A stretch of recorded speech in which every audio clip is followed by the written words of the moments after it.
ओम शांति। आज का प्रातः क्लास है 11 अगस्त 1968। रूहानी बाप बैठ समझाते हैं।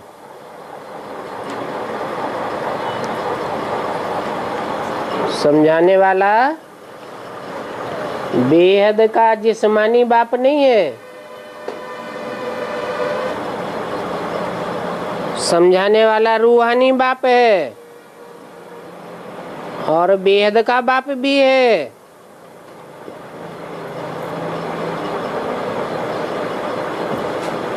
और जिस्मानी बाप में बैठ करके समझाते हैं।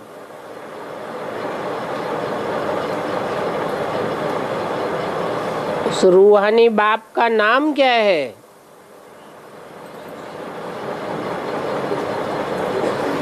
जरूर कहेंगे शिव। उनकी बिंदी का ही नाम शिव है। वो नाम कभी बदलता नहीं है और सबके नाम शरीरों के ऊपर होते हैं।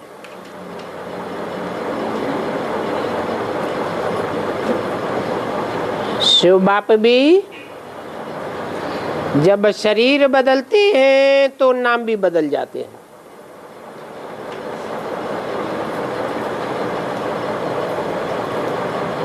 वो सभी का रूहानी बाप है। उनको भगवान भी कहा जाता है।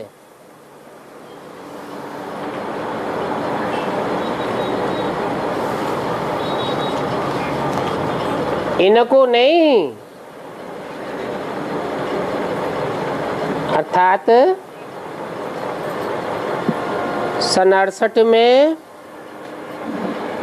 जिस ब्रह्मा के तन में बैठ शिव बाप बोल रहे थे, उस ब्रह्मा की तरफ इशारा किया। इनको भगवान नहीं कहा जाता है, उनको भगवान कहा जाता है जिस बेहद के जिस्मानी बाप में बैठकर रूहानी बाप शिव समझाते हैं। तुम बच्चों में भी नंबरवार पुरुषार्थ अनुसार ही समझते हैं।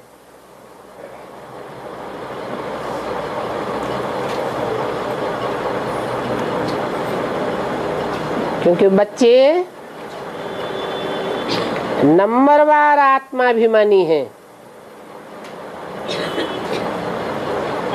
नंबरवार देह अभिमानी हैं। जितना आत्माभिमानी होकर रहते हैं उतना ही समझते हैं। ये जो आकाशवाणी कहते हैं, अभी आकाशवाणी किसकी निकलती है?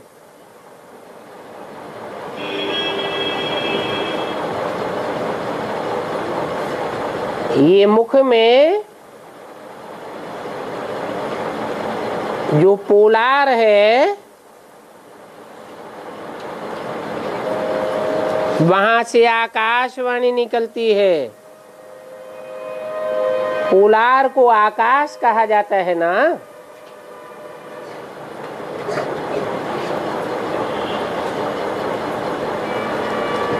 शिव बाबा के इस मुख को आकाश तत्व कहा जाता है। आकाश तत्व से वाणी तो सभी मनुष्यों की निकलती है। जो भी आत्माएं हैं अपने बाप को भूल गई है। भूल जाने के कारण अनेक प्रकार से गायन करते हैं,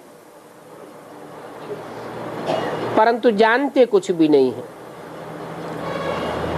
और गायन भी यहाँ इसी षष्ठी पर करते हैं।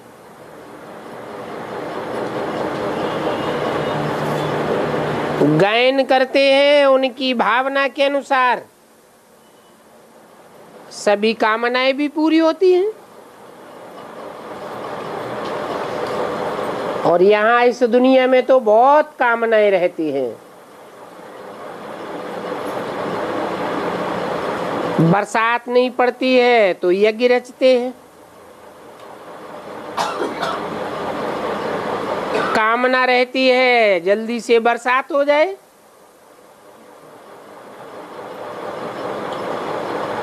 परंतु समझते कुछ भी नहीं है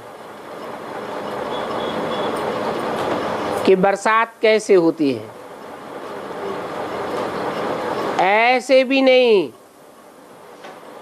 कि सदैव यज्ञ करने से बरसात हो जाती है। नहीं, कहाँ फैमन पड़ता रहता है, भले यज्ञ करते हैं परंतु उस यज्ञ करने से भी कुछ होता नहीं है। ये तो ड्रामा है। आफतें जो भी आनी है वो आती ही रहती है और उन आफतों में कितने ढेर मनुष्य मरते रहते हैं। कितनी रीढ़ बकरियां आदि मर जाती हैं।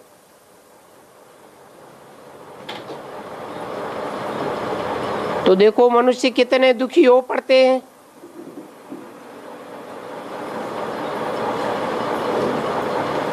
क्या बरसात को बंद करने के लिए भी यज्ञ रचते हैं? जब एकदम मूसलाधार बरसात पड़ती है तो फिर यज्ञ रचेंगे। इन सभी बातों को अभी तुम बच्चे समझते हो।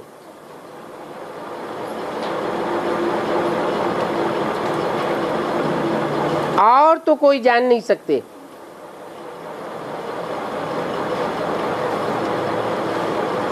कहा का भी है, रीढ़ बकरियां क्या जाने सुरमंडल के साज को। उन साढ़ों को अपना अहंकार कितना है। ये अक्षर मनुष्यों के लिए ही निकलते हैं।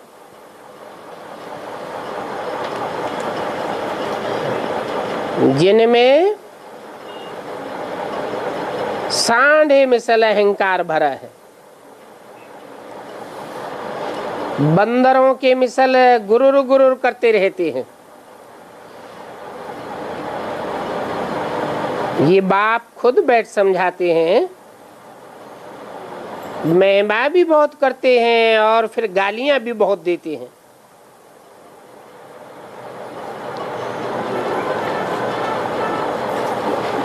तुम तो वंडर खाते हो।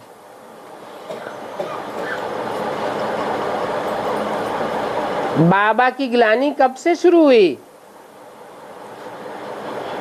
जब से रावण राज्य शुरू हुआ, विकार में गए, तब से ग्लानि शुरू हुई।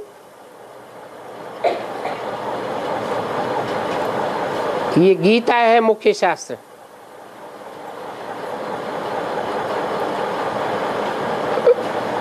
उस मुख्य शास्त्र में ही पढ़ा है ईश्वर सर्वव्यापी है। जब से ये बात मनुष्यों की बुद्धि में बैठी तब से ही गिरने लग पड़े। क्योंकि बुद्धि को ठिकाना तो रहा नहीं। सर्वव्यापी है तो बुद्धि कहाँ ठिकाने लगेगी। गायन भी है, निंदा हमारी जो करे मित्र हमारा सोए। अभी सबसे जास्ती हमारी ग्लानि किसने की है?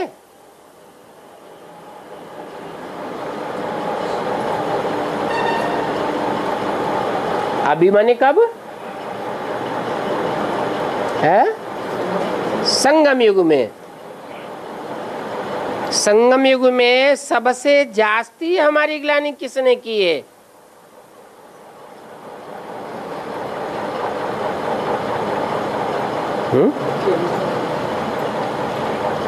बच्चों ने ही की है।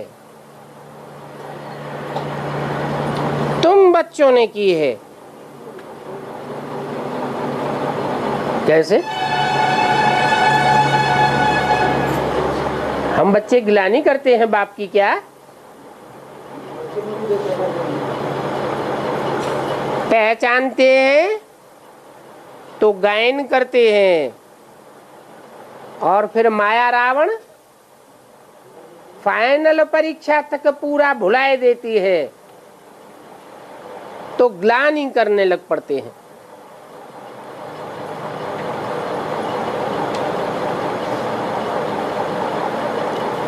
अभी फिर मित्र भी तुम बच्चे ही बने हो। यूं ग्लानि तो सारी दुनिया करती है, परंतु सारी दुनिया इतना बाप को पहचानती भी नहीं है, इतना गायन भी नहीं करती है।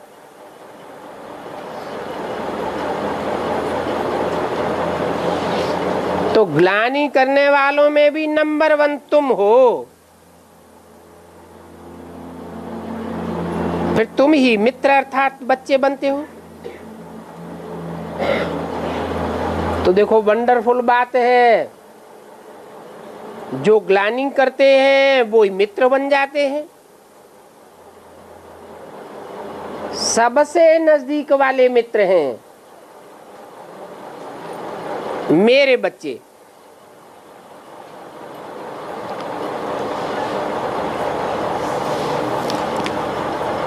बाप नहीं,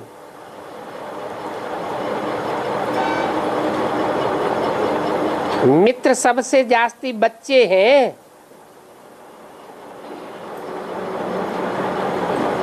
बेहद का बाप कहते हैं, हमारी निंदा तुम बच्चों ने ही की है। कौन से बच्चे? जो हमारे बहुत नजदीक थे।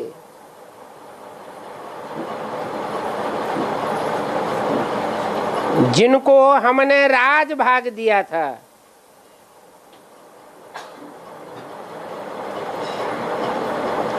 गीता भी तुम पढ़े हो, और गीता पढ़ करके सर्वव्यापी समझ ग्लानि भी तुमने की है। तो तुम ही मित्र ठहरे। तुम अपकार भी करते हो।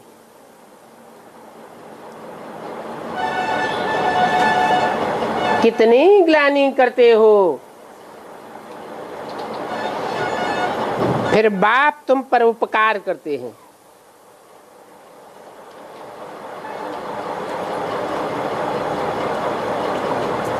बाप कहेंगे ये बच्चे ही मेरे मित्र हैं। उसमें भी नंबरवार नजदीक वाले सबसे अपकारी बने। देखो कैसा वंडरफुल ड्रामा बना हुआ है।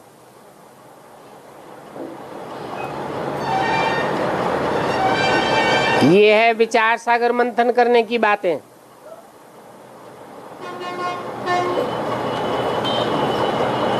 विचार सागर मंथन का भी कितना अर्थ निकालते हैं। कोई समझ भी नहीं सकता। बाप कहते हैं तुम ही हमको ग्लानि देते हो, गाली देते हो, निंदा करते आए हो, और अभी देखो मैं तुम पर कितना उपकार करता हूं।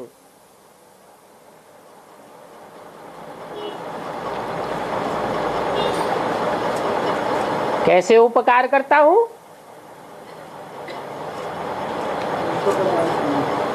तुम बच्चों की बुद्धि को एक बाप की स्मृति का ठिकाना देता हूं। ऊंचते ऊंचे एक बाप का परिचय देता हूं, तो तुम बच्चों की बुद्धि को एक ठिकाना मिल जाता है। बुद्धि ठिकाने लग जाने से तुम एकाग्र हो जाते हो। एकाग्र होने से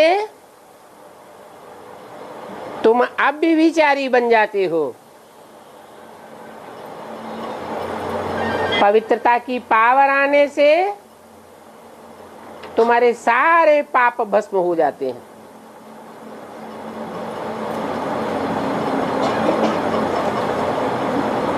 तो देखो मैं तुम पर कितना उपकार करता हूं, फिर तुम ही मेरे को सर्वव्यापी कहते हो।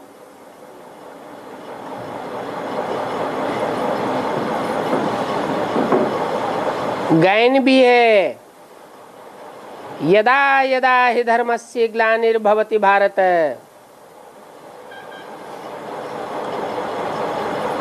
जब जब धर्म की ग्लानि होती है तब तब मैं आता हूं। ये भारत की ही बात है। ग्लानि भी वो करते हैं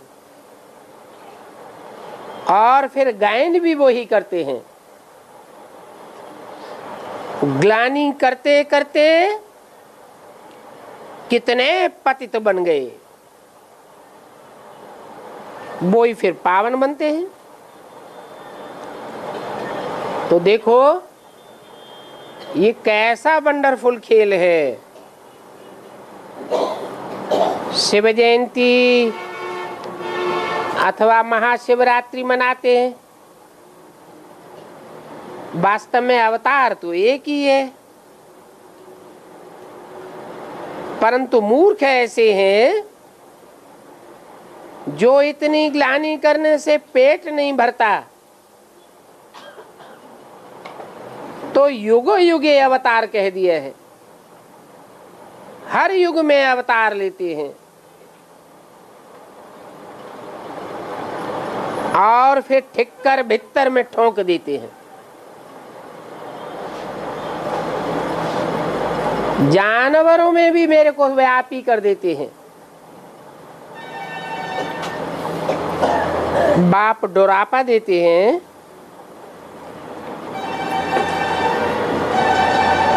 गीता पाठी पहला श्लोक पढ़ते हैं, यदा यदा हि धर्मस्य। परंतु ये किसने कहा?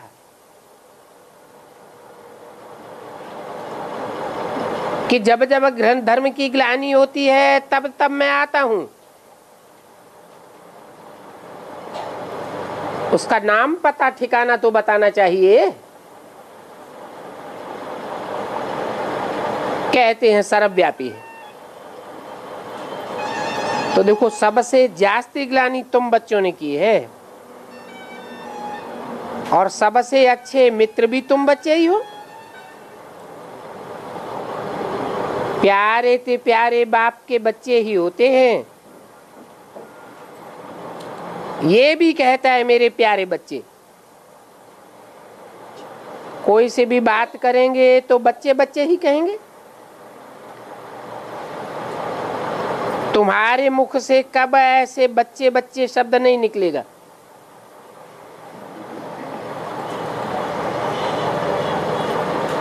बाप की तो दृष्टि पक्की हो गई है कि सभी आत्माएं हमारे बच्चे हैं और तुम में से एक भी ऐसा नहीं होगा जिसके मुख से बच्चे बच्चे अक्षर निकलता हो। ये तो जानते हैं कोई बच्चा किस मर्तबे वाला है, कोई क्या है तो सभी आत्माएं। ये भी ड्रामा बना हुआ है। कोई हर्ष अथवा शोक की बात नहीं है। सभी हमारे बच्चे हैं। कोई ने मेहतर का शरीर धारण किया है, उनको भी बच्चे बच्चे कहने की टेव पड़ गई है, क्योंकि बाबा की नजर में तो सभी आत्माएं ही आत्माएं हैं। फिर उनमें भी कोई बहुत गरीब है, और बाप को तो बहुत गरीब ही अच्छे लगते हैं, क्योंकि उन गरीब बच्चों ने मेरी बहुत ग्लानि की है ड्रामा अनुसार। अभी फिर मेरे पास आए हैं। तुम सबसे जास्ती पढ़े हो तो तुमने ग्लानि भी सबसे जास्ती की है। सभी की ग्लानि करते आए हो। सिर्फ ये लक्ष्मी नारायण हैं जिनकी काब ग्लानि नहीं की है। 11 अगस्त 68 की वाणी का दूसरा पेज। कृष्ण की देखो कितनी ग्लानि की है। वंडरफुल बात है। कृष्ण बचपन का नाम, बचपन में तो महात्मा होता है, तो कृष्ण की ग्लानि करते हैं और नारायण की कोई ग्लानि नहीं।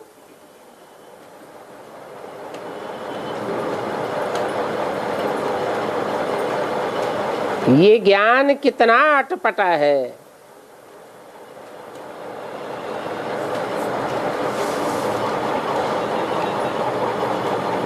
क्या कारण हुआ है कि कृष्ण बचपन का नाम, छोटेपन में कृष्ण, बड़ा हो जाता है तो नारायण। बड़ेपन की ग्लानि नहीं करते हैं और छोटेपन की इतनी ग्लानि। कोई कारण तो हुआ होगा।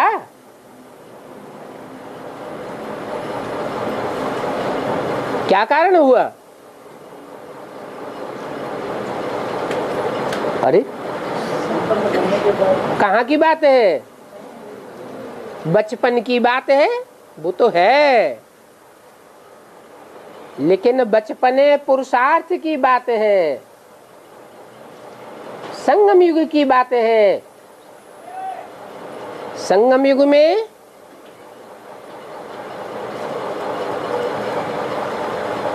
कृष्ण बच्चा है, पढ़ाई पढ़ने वाला है, तो भूलें करने वाला है। पढ़ाई पूरी होती है, परिपक्व स्टेज आती है पुरुषार्थ की, तो भूलें करना बंद हो जाता है।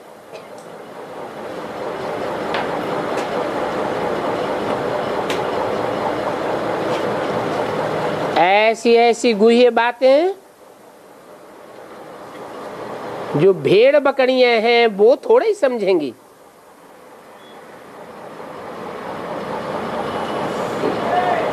कौन है भेड़ बकरियां? है बेसिक ज्ञान में वो सब भेड़ बकरियां हैं। वो इन बातों को नहीं समझती हैं कि शास्त्रों में जो भी ग्लानि अथवा गायन है वो संगम युग का है। सतयुग, त्रेता, द्वापर, कलयुग की बात नहीं है। और ना उन चारों युगों में भगवान आकर के जन्म लेते हैं, न प्रत्यक्षता रूपी जन्म लेते हैं। इन बातों को समझने के लिए तो सोने का बुद्धि रूपी बर्तन चाहिए।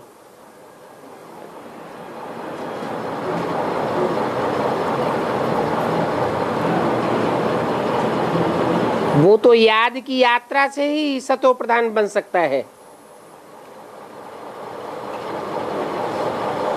याद की यात्रा है नहीं। जिसको याद करना है उसको पहचानते ही नहीं।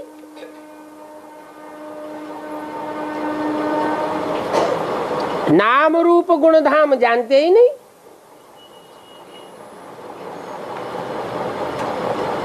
समझते हैं बाप निराकार है,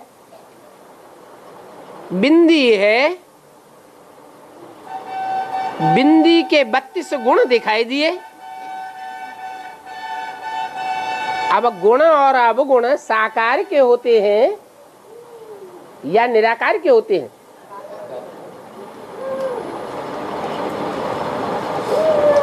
इतनी भी बुद्धि नहीं है।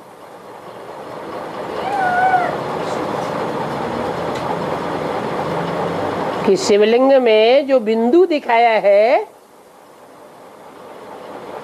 वो शिव ज्योति बिंदु की यादगार है, और लिंग उस शरीरधारी की यादगार है।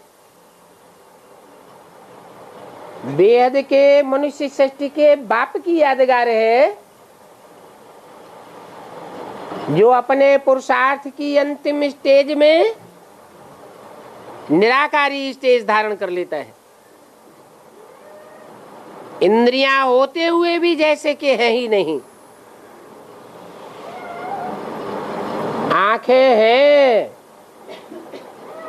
परंतु आंखों से जैसे देखते हुए भी नहीं देखना। कान है परंतु कानों से जैसे ग्लानि को सुनते हुए भी नहीं सुनना।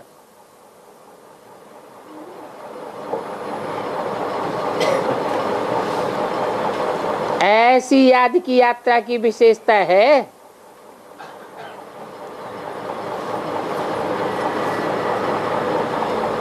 कोई कोई तो ऐसे हैं जो यहाँ बाप के सामने बैठे भी पुरुषार्थ याद का थोड़ा ही करते हैं।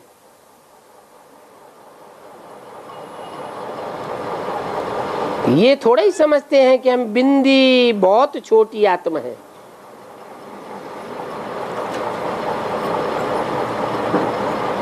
याद तो छोटी सी आत्मा को ही करना है ना। ये बुद्धि में कोई कोई को आता भी नहीं है कि हम आत्मा अति सूक्ष्म स्टार हैं। हम आत्माओं का बाप ज्योति बिंदु भी अति सूक्ष्म स्टार है। वो हमारा बाप भी है, टीचर भी है। टीचर बनकर हमको समझाते भी हैं। तो ये बातें बुद्धि में आना असंभव हो जाती हैं। बाबा बाबा कहते तो रहते हैं। ये भी गायन है, दुख में सुमिरन सब करें। भगवान वाच भी है, दुख में सभी याद करते हैं, सुख में कोई याद नहीं करता।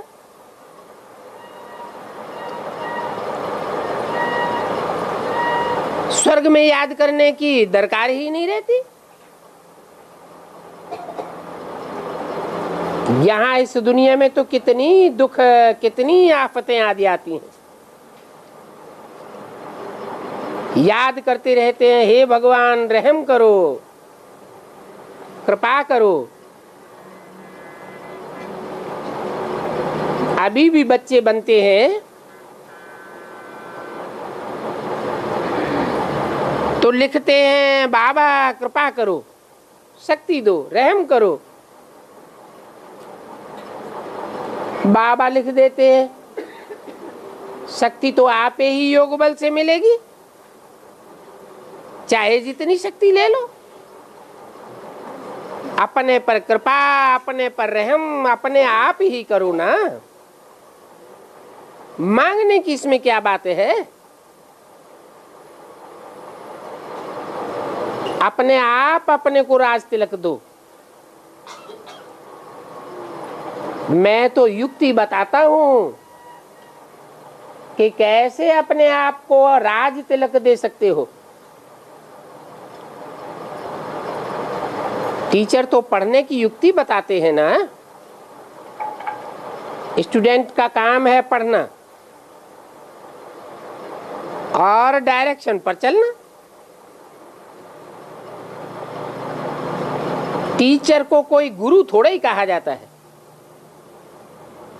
जो कृपा अथवा आशीर्वाद करे। बाप कहते हैं ये तो पुरुषार्थ है, इस पुरुषार्थ में जो जितना रेस करना चाहे उतनी करे। जो अच्छे बच्चे होंगे वो पुरुषार्थ में दौड़ेंगे और जो बुद्धू होंगे वो दुनियावी बातों में लटक पड़ेंगे।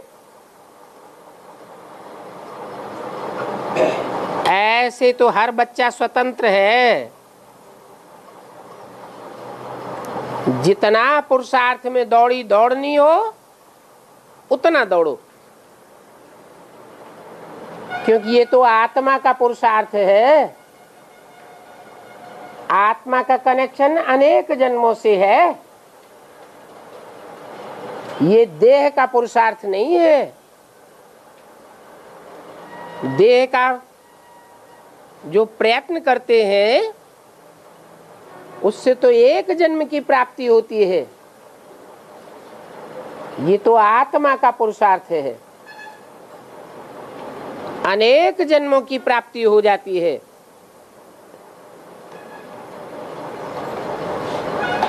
याद की यात्रा की दौड़ है। अभी तुम बच्चों ने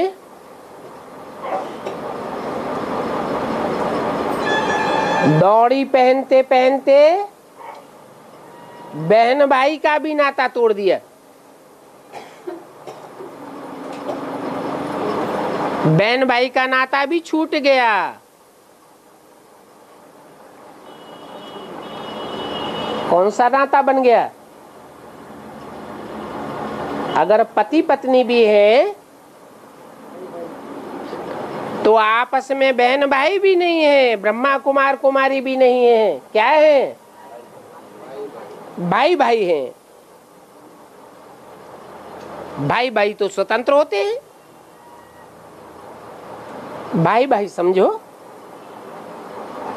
परंतु फिर भी क्रिमिनलाई छूटती नहीं है। वो क्रिमिनलाई अपना काम करती रहती है। इस समय इस कलयुगी दुनिया में सभी मनुष्यों के अंग क्रिमिनल हैं। किसी को लात मारी, ठूंसा मारा तो अंग क्रिमिनल हुआ ना। एक एक अंग क्रिमिनल है। वहां नई दुनिया स्वर्ग में तो कोई भी अंग क्रिमिनल नहीं होगा। कोई को चोट नहीं मारेंगे। यहां तो हर एक अंग से क्रिमिनल काम करते रहते हैं। अब बताओ सबसे जास्ती क्रिमिनल अंग कौन सा है? कहेंगे आंख। विकार की आस पूरी नहीं हुई तो फिर हाथ चलाने लग पड़ते हैं। परंतु कहेंगे पहले पहले है आंख। तब सूरदास की कहानी भी है, वो एक कहानी लिख दी है, समझ कुछ भी नहीं है। अब कोई सोचे सर्प को पकड़ करके कैसे चढ़ेगा,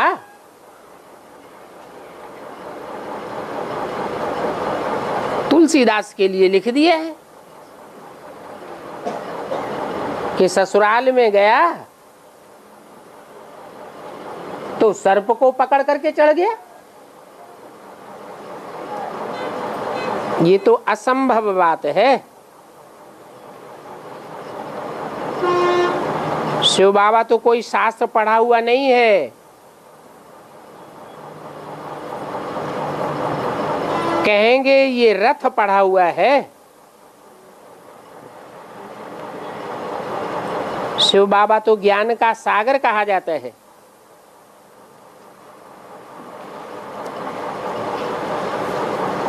कहेंगे ज्ञानी तो सन्यासी है। ये फिर उनको ज्ञान सागर क्यों कहते हैं? ये बात तुम समझते हो।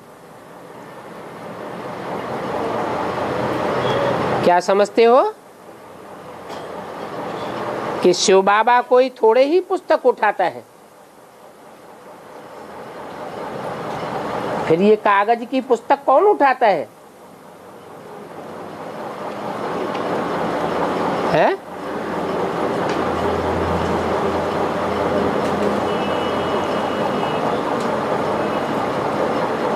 शिव बाबा तो टीचर है।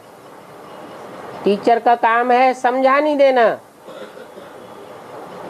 स्टूडेंट का काम है पुस्तक पढ़ना और समझानी लेना। बाकी शिव बाबा को पुस्तक पकड़ने की दरकार नहीं है। यहाँ पढ़ने वाला है कौन? कृष्ण बच्चा। बाप कहते हैं मैं कोई पुस्तक नहीं पढ़ता हूँ, न उठाता हूँ। मैं तो स्वयं ही नॉलेजफुल हूँ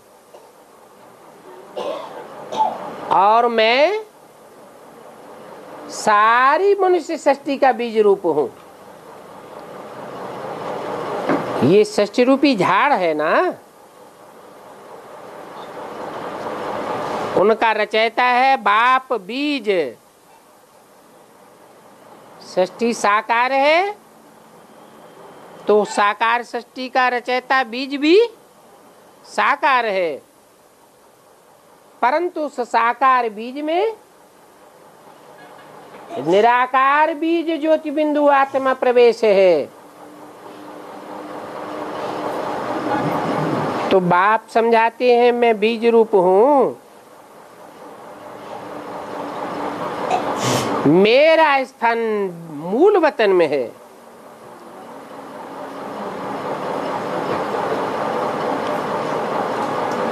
अभी मैं शरीर में विराजमान होता हूं और तो कोई ये बात कह ही नहीं सकता कि मैं शरीर में विराजमान हूं। ये भी बात कोई नहीं कह सकता कि मैं इस मनुष्य सृष्टि का बीज रूप हूं।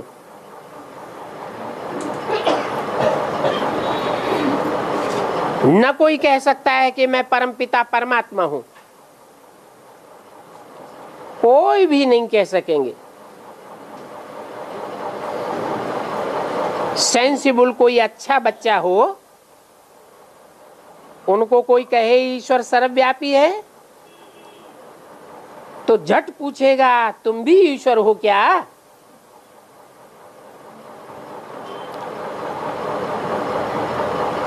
अगर कहे हाँ हम भी ईश्वर हूं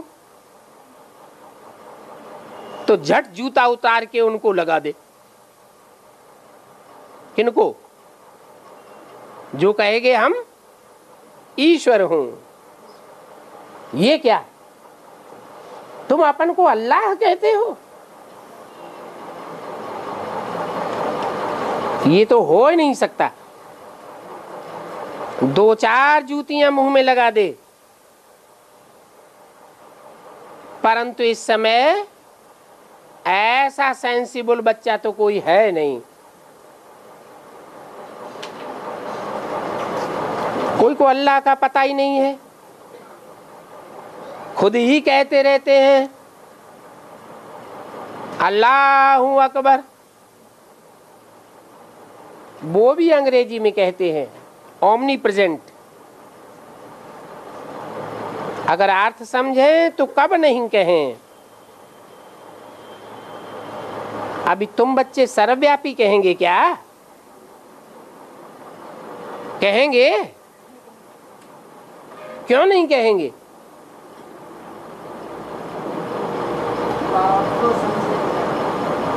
इसलिए नहीं कहेंगे कि तुम्हारी बुद्धि को एक ठिकाना मिल गया है। तुम एक व्यापी पक्का समझते हो।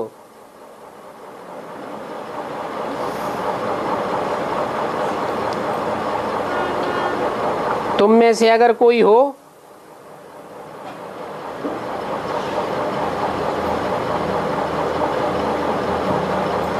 कि कहे हम सर्वव्यापी हैं, कह करके देखे क्या हम ईश्वर के रूप हैं? ये कहना तो बड़ी भारी ग्लानि है, अथाह गालियां देने वाली बात है। पत्थर में, भीतर में, मिट्टी में मिलाए देते हैं। बच्चे अभी जानते हैं शिव बाबा की जयंती सो नए विश्व की जयंती। क्या कब जयंती होती है? शिव बाबा की पहली असली जयंती कब मनाई जाए? जब नई दुनिया की स्थापना हो, उसमें पवित्रता, सुख, शांति सभी कुछ आ जाता है।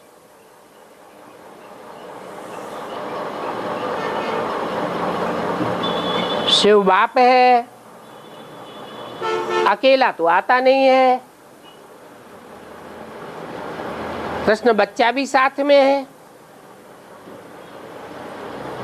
तो कहेंगे शिव जयंती सो कृष्ण जयंती। भक्ति मार्ग में शिव जयंती भी रात को मनाते हैं और कृष्ण जयंती भी रात को ही मनाते हैं।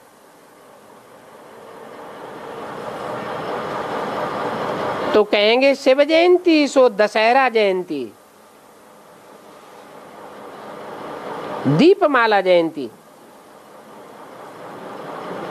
सो स्वर्ग जयंती। उसमें सभी जयंतियां आ जाती हैं।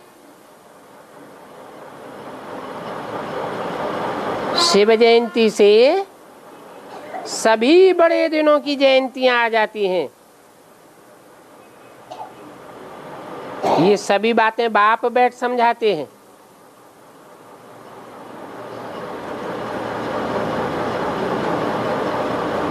दस विकारों का हरण किया,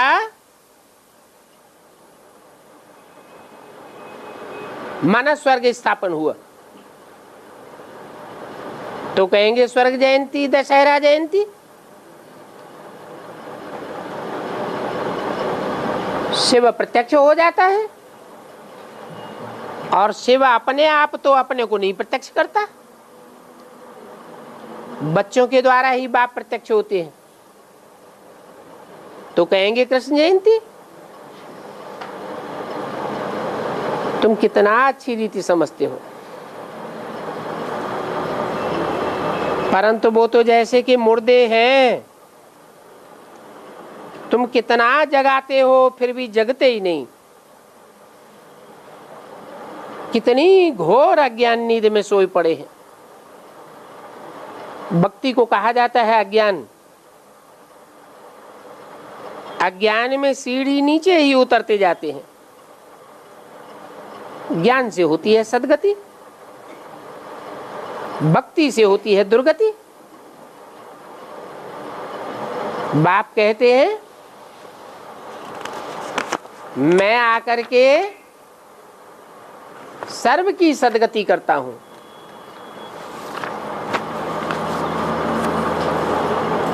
सर्व माना सभी मनुष्य मात्र की सद्गति करता हूं।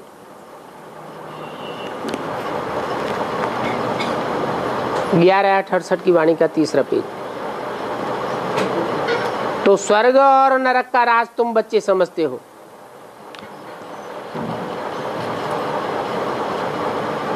और ये राज बाप तुम बच्चों को संगम पर ही बैठ करके समझाते हैं। ये अखबारें हैं, ये तो तुम्हारी ग्लानि करते हैं। तो तुमको लिख देना चाहिए कि निंदा हमारी जो करे मित्र हमारा सोए। अखबार वाले भी हमारे मित्र हैं।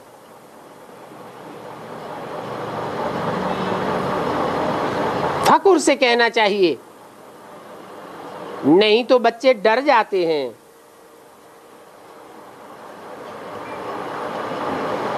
ये तो साफ लिख देना चाहिए, निंदा हमारी जो करे मित्र हमारा सोए। तुम अखबार वालों की हम सद्गति जरूर करेंगे। अभी तुम जितना चाहे उतना गालियां दो, उतनी ग्लानि कर लो। हमारे बाप ईश्वर की भी ग्लानि करते हो। ईश्वर को भी तुम नहीं छोड़ते हो तो हमको कैसे छोड़ोगे? हमारी ग्लानि किया तो क्या हुआ? हम तुम्हारी सद्गति जरूर करेंगे।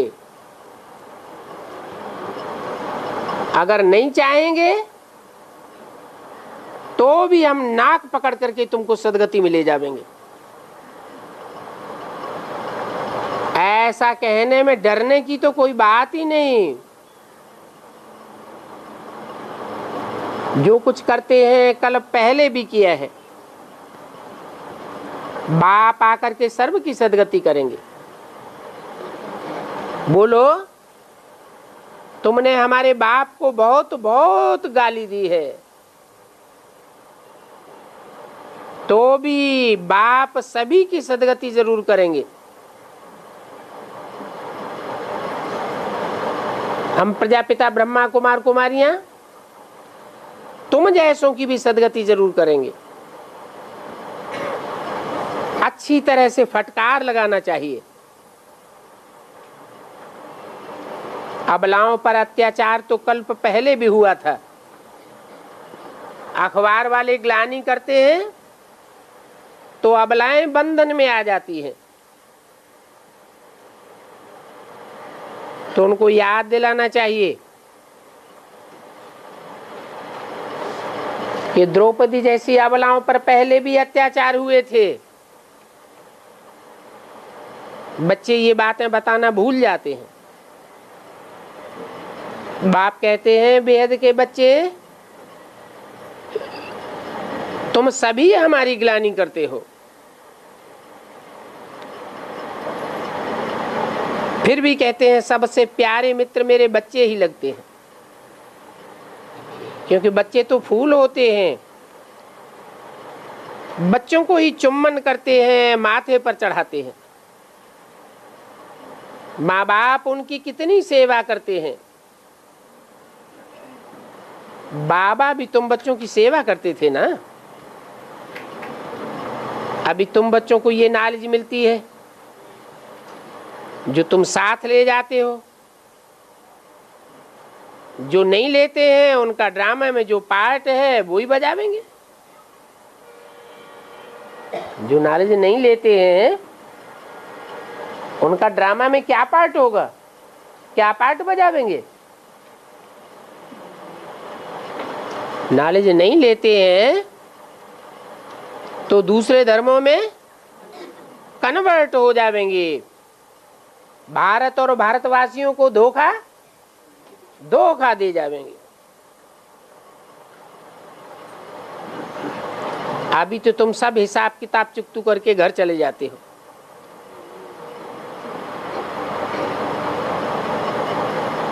जो कन्वर्ट होने वाले हैं वो स्वर्ग तो देख नहीं सकते इन आंखों से। सभी कोई स्वर्ग थोड़े ही देखेंगे, ये भी ड्रामा बना हुआ है। बाकी शांति जिसके लिए पुरुषार्थ करते हैं वो तो सभी को मिलेगी।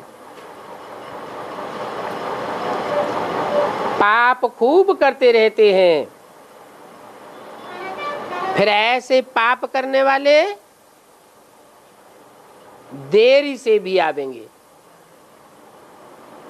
बाप आया हुआ है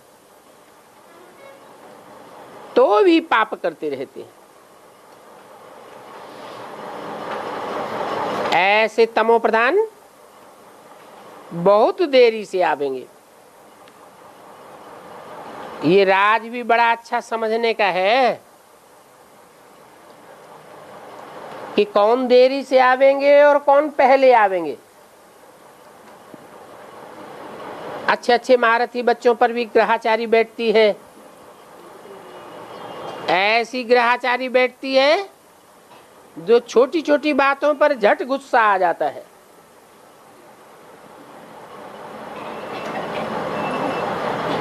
फिर चिट्ठी भी नहीं लिखते हैं।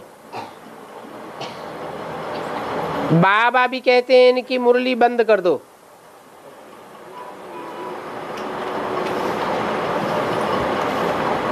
ऐसे को बाप का खजाना देने का कोई फायदा नहीं। फिर उनमें से कोई की आंख खुलती है तो कहेंगे बाबा हमसे भूल हो गई। कोई तो फिर ऐसे हैं जो परवाह भी नहीं करते। अब इतनी गफलत थोड़ी ही करनी चाहिए। ऐसे बहुत ढेर के ढेर हैं, बाप को बिल्कुल याद ही नहीं करते, कोई को भी आप समान भी नहीं बनाते। नहीं तो चिट्ठी लिखने में देरी थोड़ी ही लगती है।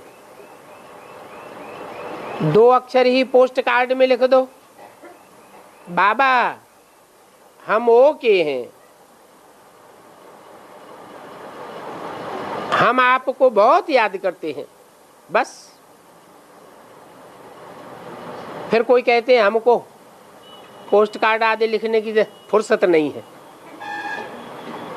अभी बताओ ये 2 अक्षर लिखने में भी क्या देरी लगेगी। कहते हैं हमको खाने की भी फुर्सत नहीं है। नहीं तो बाबा को तो लिखना चाहिए, बाबा हम हरदम आपको याद करते हैं। नहीं तो बाबा कोई अंतर्यामी नहीं है।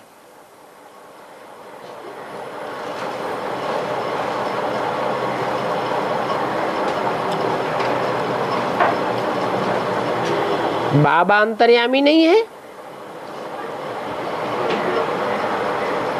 कि बाप अंतर्यामी नहीं है।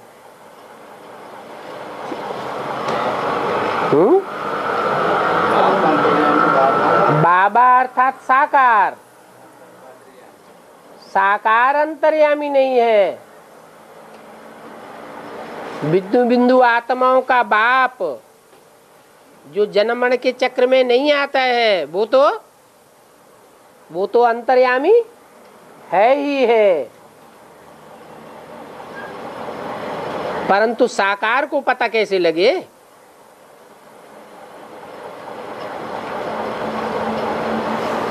चिट्ठी लिखेंगे तो समझेंगे बच्चे याद करते हैं, बाकी फुर्सत ही नहीं हो ये तो हो नहीं सकता। पानी पीने की फुर्सत है, 2 अक्षर लिखने में तो पानी भी टाइम में पिया जाता है। यहां तो बाप कहते हैं सिर्फ 2 अक्षर लिखो, ओके, सिर्फ लिख दो आई एम ओके, बस। ओ के माने ही बाप की याद में हो। याद से याद मिलती भी है। कई तो फिर ऐसे भी हैं जो सभी का नाम लिख देते हैं। बाबा फलाने की फलाने की फलाने फलाने की याद प्यार, समझते हैं ये भी हमारे मित्र संबंधी यादें हैं ना, तो सभी का नाम ठोक देते हैं। मैं तो समझ जाता हूं ये अपने दिल से नहीं लिखते हैं, ऐसा लिखने की इनकी टेव पड़ी हुई है। बाबा जानते हैं कि उसने कब नहीं कहा होगा, या तो कह दिया होगा जब पत्र लिखो तो हमारी याद प्यार लिख देना, परंतु ये कोई सच्ची याद थोड़ी ठहरी। याद में तो सच्चाई बहुत चाहिए, यहां झूठ तो चल नहीं सकता। अंदर में दिल खाती रहेगी। तो बच्चों को पॉइंट्स बहुत अच्छे अच्छे समझाते रहते हैं, दिन प्रतिदिन बाबा गुही गुही बातें समझाते हैं। सोच करो आने वाले समय में कितने दुख के पहाड़ गिरने वाले हैं। सतयुग में तो दुख की बात ही नहीं होगी। अभी तो रावण राज्य है, परंतु रावण को भी मानते नहीं हैं। मैसूर का महाराजा भी रावण आदि बनाकर दशहरा मनाते हैं।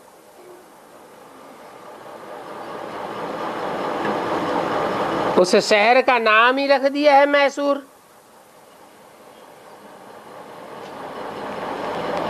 कितना जंगली काम करते हैं।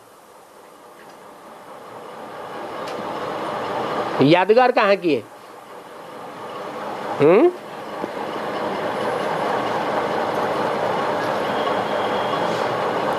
कौन है मैसूर? सूर माना सूर्य, मैं माने मैं। जो ज्ञान सूर्य का पार्ट है वो जरूर अंधकार को नाश करेगा। अंधेरा फैलाने वाला है ही रावण।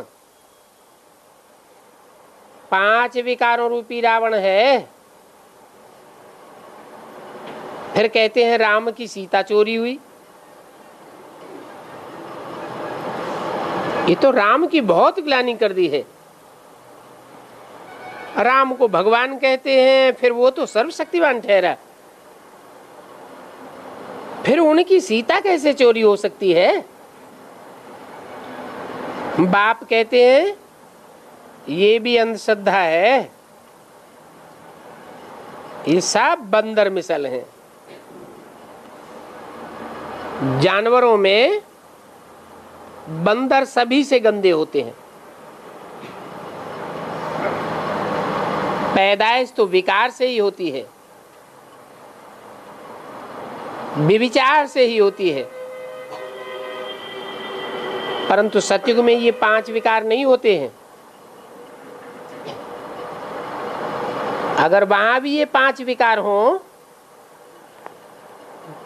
तो उसे विशियस वर्ल्ड कहना पड़े।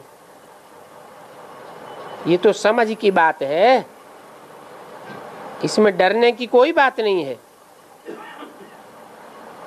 समझाना चाहिए आदि सनातन देवी देवता धर्म किसने स्थापन किया, कोई को याद भी नहीं है। तुम याद दिला सकते हो? सबसे बड़ा झूठ है सर्वव्यापी का।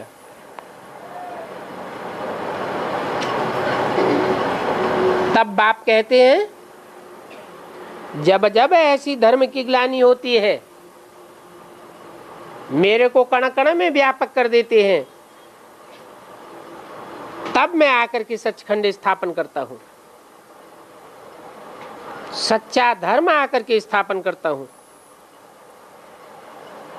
सच्चखंड सतयुग को और झूठ खंड कलयुग को कहा जाता है।